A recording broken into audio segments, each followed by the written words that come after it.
All right, you spandex-wrapped sinners and riff-chasing reprobates, light up that questionable joint and crank the Les Paul to Spinal Tap levels, because tonight we're crashing the ultimate Sunset Strip soiree, the wild, wacky history of Guns N' Roses, Sweet Child O' Mine. You know this serpent-slaying siren? That opening riff that slithers into your skull like a tequila worm on a bender, coiling around Axl's aching croon. She's got a smile that it seems to me reminds me of childhood memories. It's the power ballad that gate-crashed your cousin's wedding reception, turning the chicken dance into a leather-lunged lament, and the track that convinced every garage band with a top hat they were the next big thing. Everyone, and I mean every damn soul, knows this earworm, even if they sway to it ironically while pretending it's just that one about the girl with eyes like a magazine. It's the song that soundtracked your first heartbreak hangover, the anthem that got screamed at your high school talent show, or riot, and the reason your dad still air guitars in the garage like he's dodging groupies. But here's the hook, you velvet-trousered vultures. Beneath those swoony verses about where do we go now lurks a legend lewder than a backroom deal at the Rainbow Bar. From a doodle on a cocktail napkin, born in a booze-fueled hootenanny, to Axl's apocalypse tantrums that nearly nuked the whole thing, this power ballad's backstory is raunchier than a groupie memoir ghost-written by Hunter S. Thompson. And trust me, by the end, you'll never hear that wailing solo without chuckling at Slash's snake-hipped shrug, like Deadpool finger-banging a fender in a fever dream. Stick around, we're peeling back the leopard print, lick by lipstick-smeared lick. Let's welcome to the jungle. Picture this. It's the sticky summer of 1986, and Guns N' Roses are holed up in their infamous Hell House on the Sunset Strip, a ramshackle rat's nest reeking of stale smoke, spilled Jack Daniels, and shattered dreams, where the walls are thinner than Axl's patience and the floors stickier than a bad one-night stand. The band's fresh off scraping by at the Troubadour, egos inflating like bad boob jobs after too many free rounds. Enter Slash, the top-hatted troubadour with a Les Paul slung low like a six-shooter, fiddling around in the living room to kill time. He's just messing, plucking this whimsical circular riff that's half circus melody, half heart-eyed hallucination, mugging faces at drummer Steven Adler to crack him up during a lull. Izzy Stradlin chimes in with some moody chords on rhythm guitar. Duff McKagan lays down a bass line that's equal parts swagger and sorrow, and Adler taps out a beat on whatever's handy, maybe a pizza box, who knows. Within an hour, this half-assed jam session has morphed into something sticky sweet, a riff so infectious it could cure hypochondria or start a cult. Word gets upstairs to Axl Rose, the red-headed ringmaster nursing a grudge and a guitar, who's been scribbling poetry in the dim glow of a lava lamp. He hears the melody wafting up like incense from a hookah den and bolts downstairs, eyes wilder than a coyote on coke. That's it. That's my girl's song. Axl's head over heels for Erin Everly, daughter of Everly Brothers legend Don, this doe-eyed model with a smile that could melt vinyl. He hijacks the riff on the spot, pouring out lyrics like cheap champagne. She's got eyes of the bluest skies, as if they thought of rainbows. It's a love letter wrapped in barbed wire, tender verses about childhood memories and the grace of the sun, but laced with that gnawing ache of, where do we go now? Like he's already sensing the sunset on their fairy tale. The band tweaks it amid brawls. Slash wants to keep it instrumental circus shtick. Axl insists on the full confessional gut punch. But by the next afternoon, it's locked. A 5-minute-plus epic that bridges barroom boogie with bedroom balladry. But here's the funny bit, because nothing golden stays unpunned. Imagine Slash, mid-riff, realizing his just screwing around doodle is about to make him richer than a record exec's offshore account.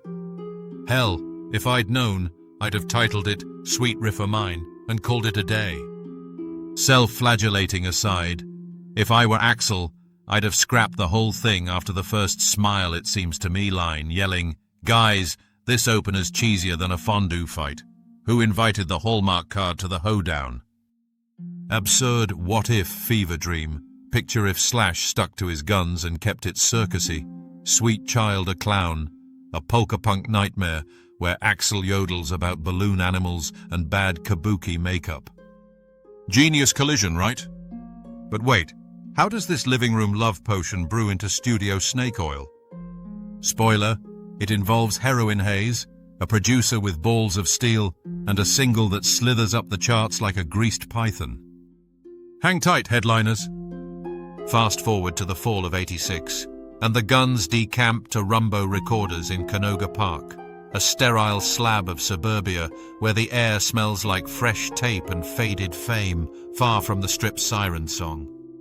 They're knee-deep in Appetite for Destruction, their debut Death Wish on Geffen Records, a 12-track Molotov cocktail produced by Mike Clink, the mixmaster with a moustache mightier than Excalibur.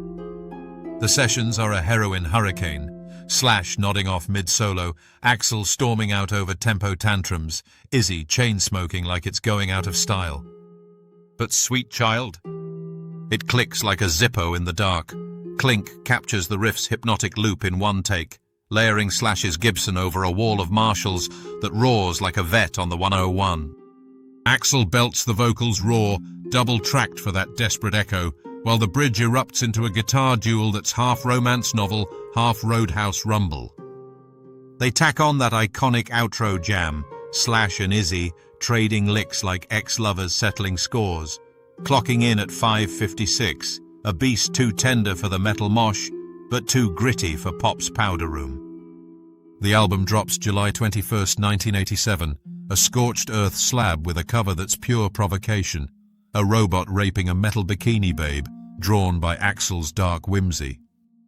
Geffen freaks, Walmart and other chains ban it outright, forcing a hasty swap for those cross and skulls sleeves that look like a Hot Topic fever dream. Sweet Child lurks as the third single June 1988 after Welcome to the Jungle and Paradise City Wet Appetites. Radio balks at first, too sappy for sleazeballs, but DJs cave, and boom, it worms to number 1 on Billboard Hot 100 by August 13th, GNR's only chart topper, holding for 2 weeks and catapulting Appetite to 18 million US sales. The video? A low-budget lip-sync in some nowhere club, girlfriends gyrating like backup banshees, but MTV milks it for all it's worth, turning these tattooed terrors into teen mag darlings overnight. Humor alert, GNR's no cuts, no censors vibe on the album. It's rock's version of I'm Too Cool for the Kiddie Pool, diving headfirst into the deep end while the PMR lifeguards blow whistles like they're summoning the apocalypse. Satirical gut punch. Picture the Geffen suits in a panic huddle, ties askew, screeching, Axl, tone down the robotrape, it's scarier than your rider demands. While Slash just grins, pass the jack, art's not polite. Self-roasting pun. If I were Clink in the booth, I'd have yelled after the first outro jam, guys, this solo's so endless it's got more bends than a bad burrito. Who ordered the riff regurgitation? Shenanigans seal when it sneaks into every slow dance setlist uninvited, proving ballads are the Trojan horse of hard rock. Cliffhanger, but number 1 glory's a double-edged switchblade. Next up, the myths multiply like bad tattoos, from divorced dirges to MTV monopolies. The late 80s neon fades to grunge dawn, and Sweet Child ascends to pantheon status. Rolling Stones' No. 37 greatest song of all time in 2021, VH1's No. 12 power ballad, Blender's No. 3 overall banger. It's The Wedding Whisperer, performed over 1,000 times live by GNR, often stretched to 7 minutes of crowd cathedrals where Axl wails like a banshee in Birkenstocks. But here's where the snakes strike. Enter the controversies, you corn-road corset queens. First, the Muse meltdown. Fans whisper it's Axl's veiled Valentine to Erin Everly, penned in the honeymoon haze before their '88 Vegas shotgun wedding, imploded in '89 divorce drama, complete with restraining orders and where do we go now, echoing like a bad prenup. Axl later cops. It's about her smile, her everything, till the everything turned to enmity. Myth busted. No, it's not a secret diss track to his mama issues or a Skinnerd Steel, though the Southern soul seeps in. It's pure puppy love poison, the kind that sours sweeter than month-old milk. Then the Riff rumble, 2015 blows up when Aussies unearth Australian Crawl's 1982 unpublished critics, claiming that descending lines are rip-off. Duff admits it's stunningly similar, but Simon Binks waves it off. Common chords, mate. No theft, just cosmic coincidence. No lawsuit lands, but the YouTube wars rage on like a bar fight over the last Jaeger bomb. Culture crash. The MTV video monopolizes rotation, 1.7 billion views by now, thrusting GNR from club scum to stadium gods and bridging hair metal's hairspray hell to grunge's grit. Think Poison meets Pearl Jam at a prom from purgatory. It slays soundtracks. Big Daddy's credits roll it ironic. Thor, Love and Thunder blasts it cosmic. Even Cobra Kai's 2025 finale nods with a dojo duel.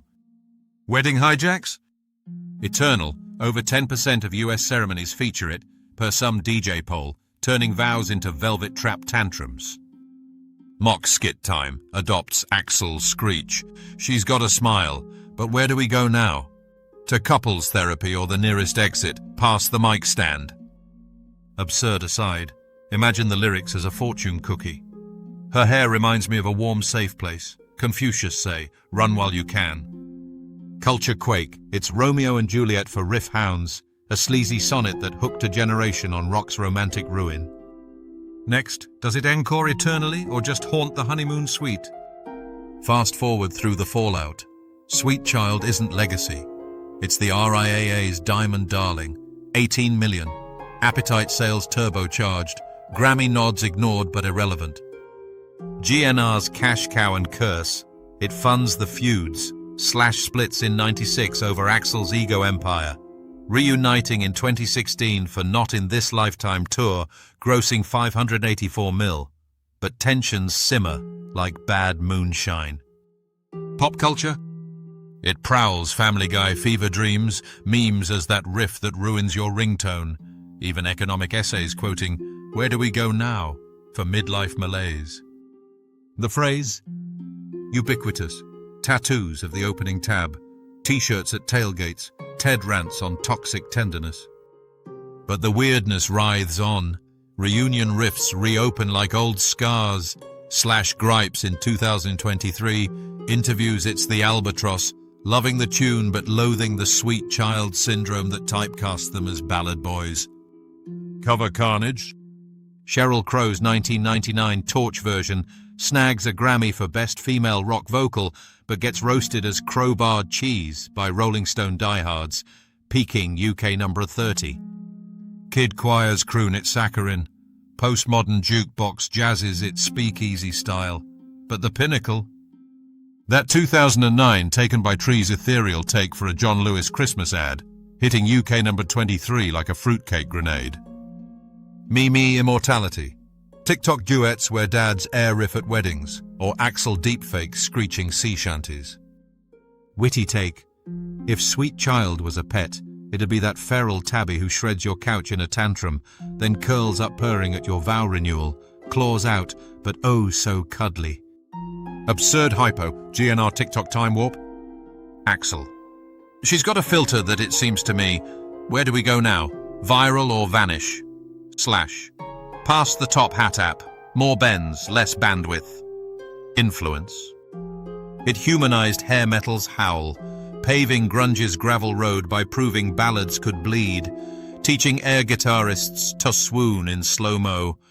Okay, maybe not sober approved, and nailing rock as romance's reckless ride. Lesser known, that outro jam? Born from a Burbank power outage, Slash improvising in the dark like a blindfolded bluesman.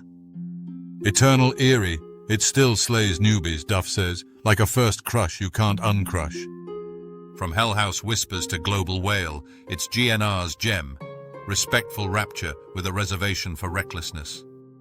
Phew, what a whirlwind. From riff roulette to reunion roulette, Sweet Child of Mine proves rock's ripest romances are the ragged ones.